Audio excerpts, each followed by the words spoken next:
Olá, queridos! Nós estamos para mais uma aula de sexto ano. Hoje o nosso assunto é processo de sedentarização. O que é isso, professora? Você não sabe o que é sedentarização, mas acho que você sabe que faz parte do período neolítico. Se não sabe, fica comigo, que já a gente vai entender.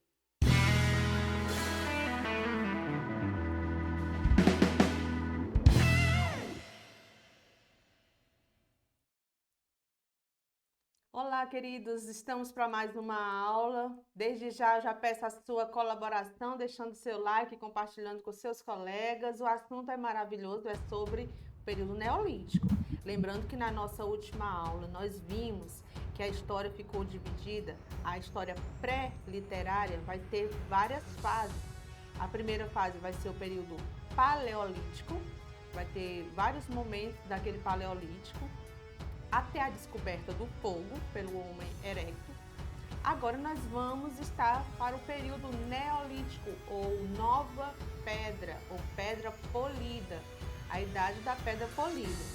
E essa imagem que vocês veem aí representa muito do que vai acontecer nessa fase.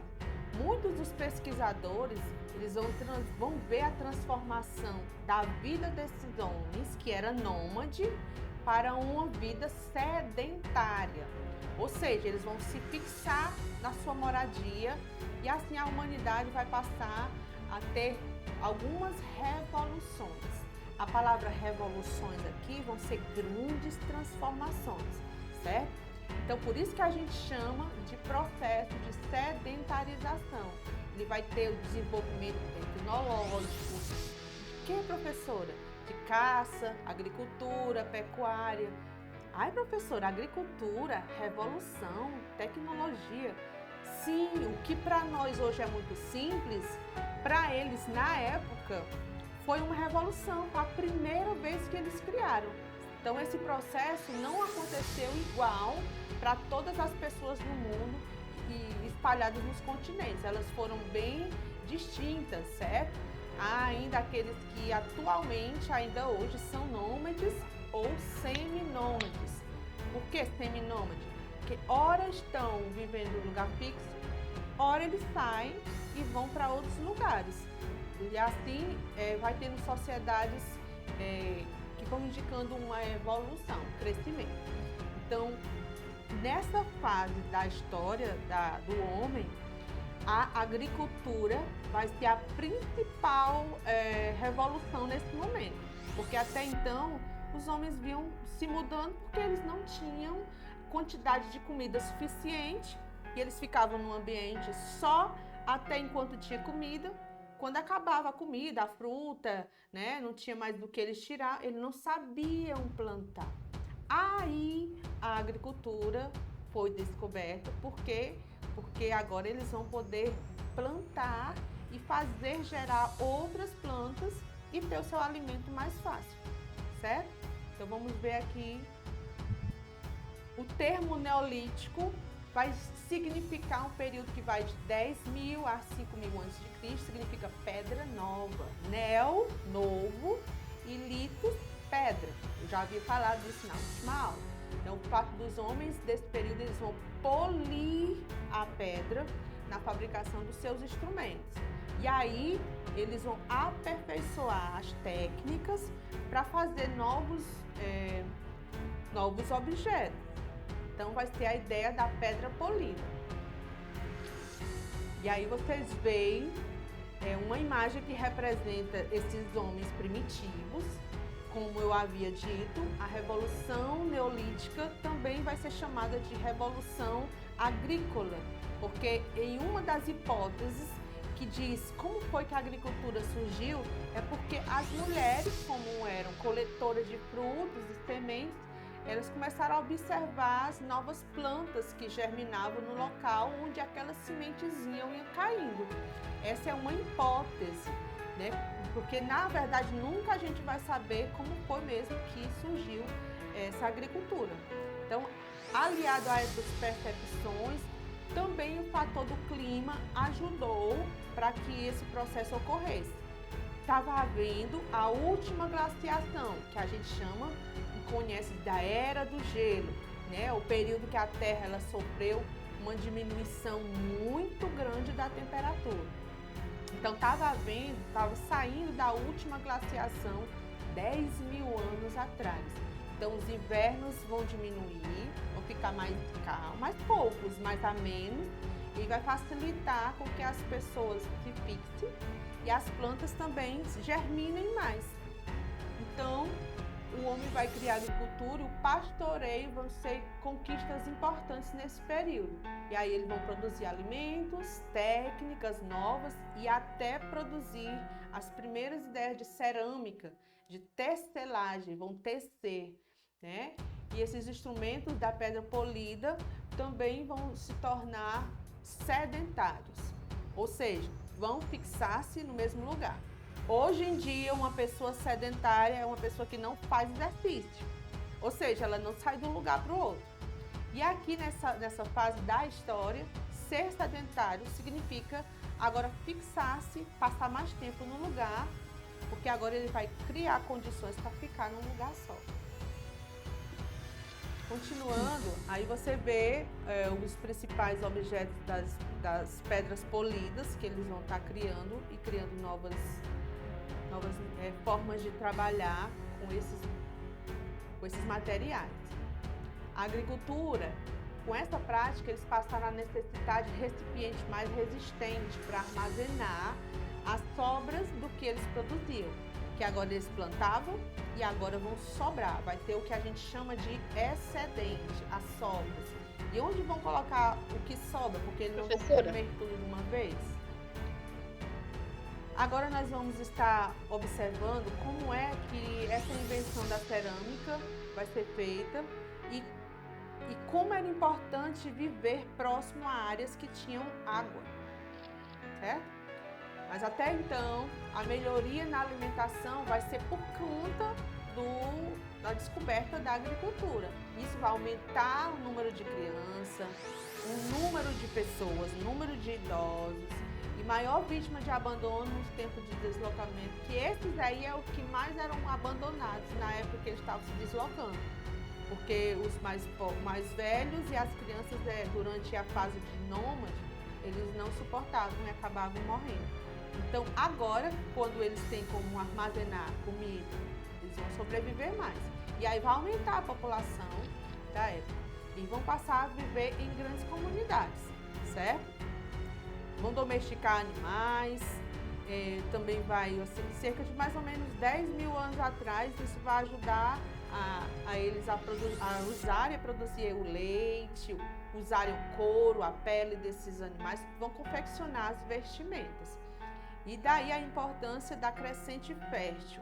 Eles estão próximo do rio. Observe aí a imagem. Uma das principais regiões que a agricultura vai prosperar é o que a gente vai chamar, na Idade Antiga, de crescente fértil. Ele vai estar no norte da África até o Oriente Médio, mais ou menos entre o clima deserto, e vai ter 3 principais rios. O rio Nilo, lá na África, o rio Tigre e Eufrates, lá no Iraque. E esses rios vão ser essenciais. Por isso que a gente vai ver a importância desses rios da crescente fértil, que logo mais você não está vendo aqui no mapa, certo? Então, as antigas cabanas eram feitas com ossos de animais, substituíram a moradia de barro e madeira.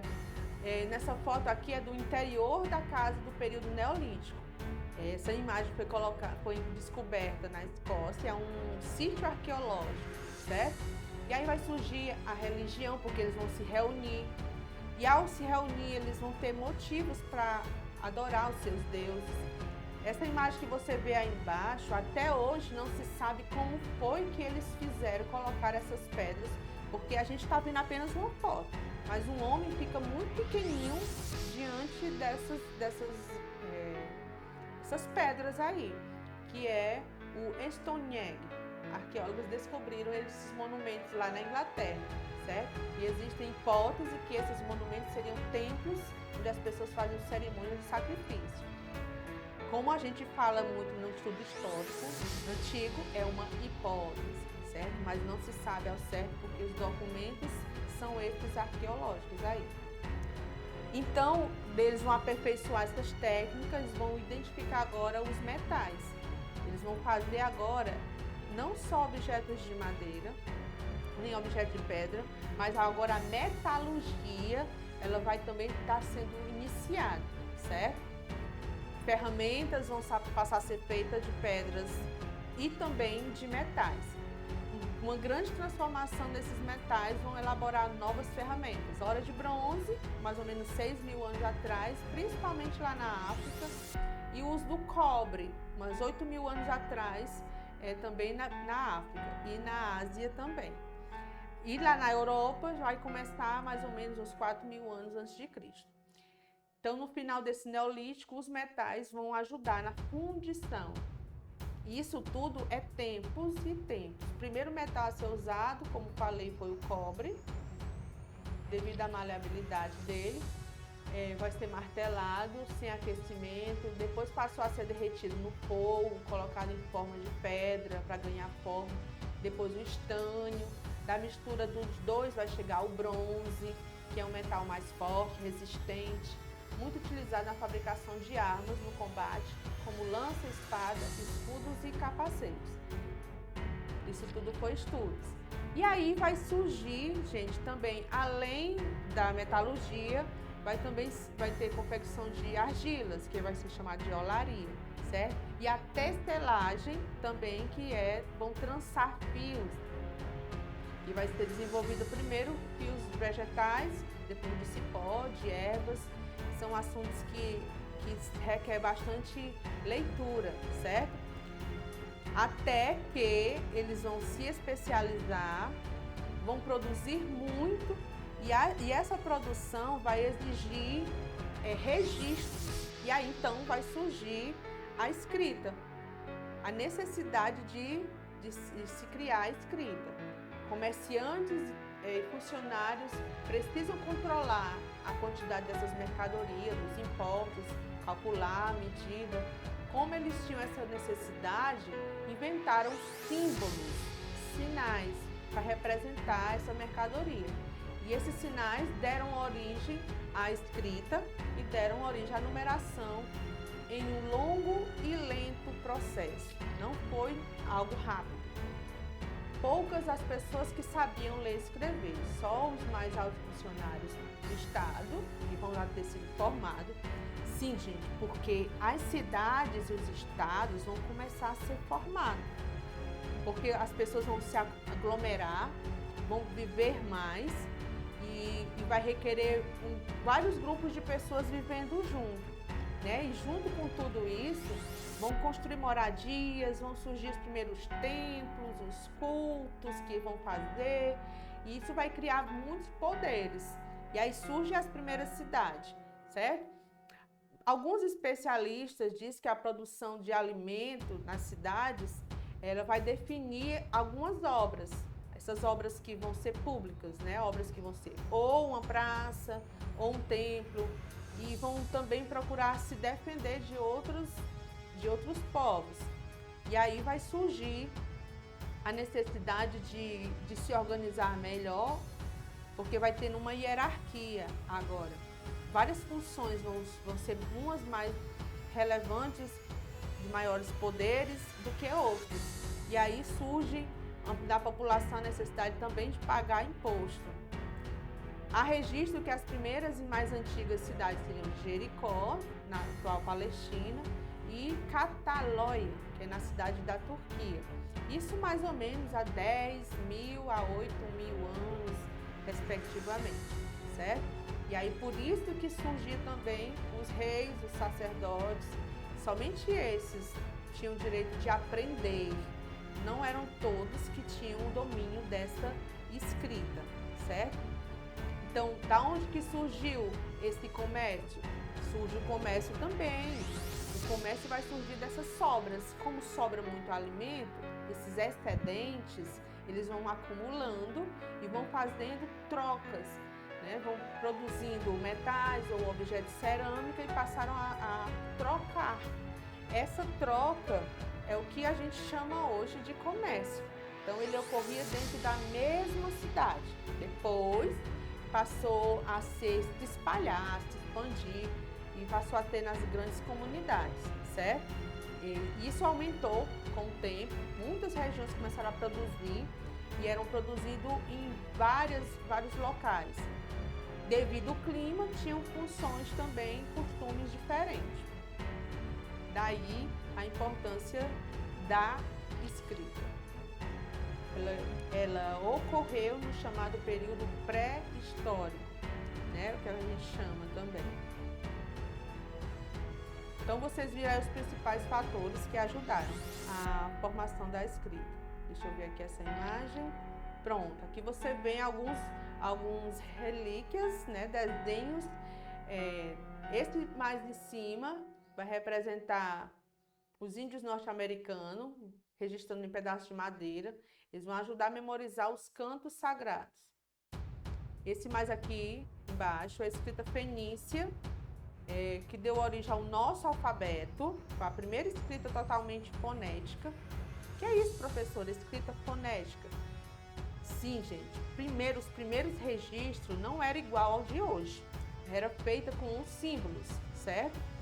Mais ou menos 3.200 anos apareceram o sistema fonético, que tem a ideia de som. Porque antes era um símbolo, um objeto para representar coisas e não sons. Somente em 3.150 a.C. que surgiram os hieroglifos egípcios e se misturou com esses símbolos e os sons das sílabas, né? Isso se estendeu há milênios. A professora já falando aqui parece coisa rápida, mas não é. Até chegar ao alfabeto latino, utilizado pela maioria dos países ocidentais, como o Brasil. Mas ele não é o único, né? Há muitos outros alfabetos em uso hoje. Esse que está aqui atrás é o hieroglifo egípcio, escrito em desenhos de coleção cores. Aqui, como eu tinha falado, é os egípcios, que não tinha aparecido na outra imagem. E temos também a escrita cuneiforme, feita pelos sumérios, os povos lá da Mesopotâmia, que usavam uma espécie de cunha para em tabletes de argila, onde deixaram registrados a primeira ideia de escrita. Passamos agora para um outro assunto muito importante, que é a chegada do ser humano na América. Sabemos que o homem surgiu primeiro lá na África, e que da África ele partiu para os outros continentes, da qual a América teria sido um dos últimos ou o último continente a ser povoado pelos seres humanos, né? Em cada local, diversas comunidades foram surgindo e deixaram assim seus vestígios. E baseado nesses vestígios, eles elaboraram várias teorias que puderam explicar ou tentam explicar como foi que surgiram e como foi povoado toda a América. Pelo mapa que nós vemos, aqui os vestígios humanos mais antigos encontrados no continente foi descoberto aqui no Brasil.